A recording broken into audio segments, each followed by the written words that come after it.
എൻ്റെ പേര് ജോണി മണവാളൻ. ഞാൻ plans India agro machineries private ലിമിറ്റഡിൻ്റെ കമ്പനി മാനേജിങ് ഡയറക്ടറാണ്.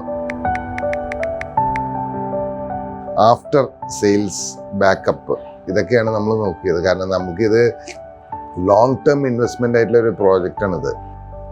നോർമലായിട്ടുള്ളൊരു മെഷീനറിക്ക് 3 years ആണെങ്കിലും ഇത് 20 years ആണ് നമ്മൾ വേണ്ടത്. അപ്പം ഞാൻ നോക്കുമ്പം 20 വർഷം കഴിഞ്ഞാലും ഇവരുണ്ടാവണം, എന്നാലേ നമുക്ക് അവരെ കൊണ്ട് ഗുണമുള്ളൂ. അങ്ങനെ നോക്കി ഷോർട്ട് ലിസ്റ്റ് ചെയ്തിട്ട് അതിനകത്ത് എനിക്ക് ബെസ്റ്റ് ഓഫർ കിട്ടിയതാണ് GSL നിന്ന് മേടിച്ചത്. പക്ഷെ വിളിക്കുമ്പോൾ എന്തെങ്കിലും ഇതൊക്കെ ഉണ്ടെങ്കിൽ അപ്പം തന്നെ ഒരാളെ വിടും. That makes me happy. I also found that their panels are quite efficient. അവർ പറഞ്ഞ എക്സ്പെക്റ്റൻസിനേക്കാളും കൂടുതൽ എനിക്ക് പവർ പ്രൊഡ്യൂസ് ചെയ്യാൻ സാധിക്കുന്നുണ്ട്. Yes, there is a very important factor.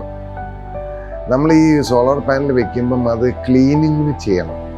ഇപ്പം ചെറിയൊരു ഹൗസ് ഹോൾഡിൽ ചെറിയൊരു യൂണിറ്റ് ഒക്കെ ആണെങ്കിൽ okay, it doesn't make a big difference. അതിനകത്ത് പ്രൊഡക്ഷൻ കപ്പാസിറ്റി 10% കുറഞ്ഞുകൊണ്ട് അല്ലെങ്കിൽ 15% കുറഞ്ഞുകൊണ്ട്. പക്ഷെ എൻ്റെ യൂണിറ്റ് 40 kVA ആയതുകൊണ്ട് 10% എന്ന് പറഞ്ഞു കഴിഞ്ഞാൽ 4 kVA തന്നെ മാറും. So that makes a big difference. Power intensive ആയിട്ടുള്ള യൂണിറ്റ് ആണെങ്കിൽ ഞാൻ ആദ്യം തൊട്ട് ഞാൻ പറയും. കാരണം ഇതിന് ഇതിൻ്റെ കോസ്റ്റ്, ഇലക്ട്രിസിറ്റിയുടെ കോസ്റ്റ് തന്നെ ഇത് ഓഫ്സെറ്റ് ചെയ്താൽ വലിയൊരു ഡിഫറൻസ് വരും. ഞാൻ KSEBക്ക് പകരം കൊടുക്കണ കാശ് ഞാൻ ബാങ്കിലേക്ക് കൊടുക്കുന്നു.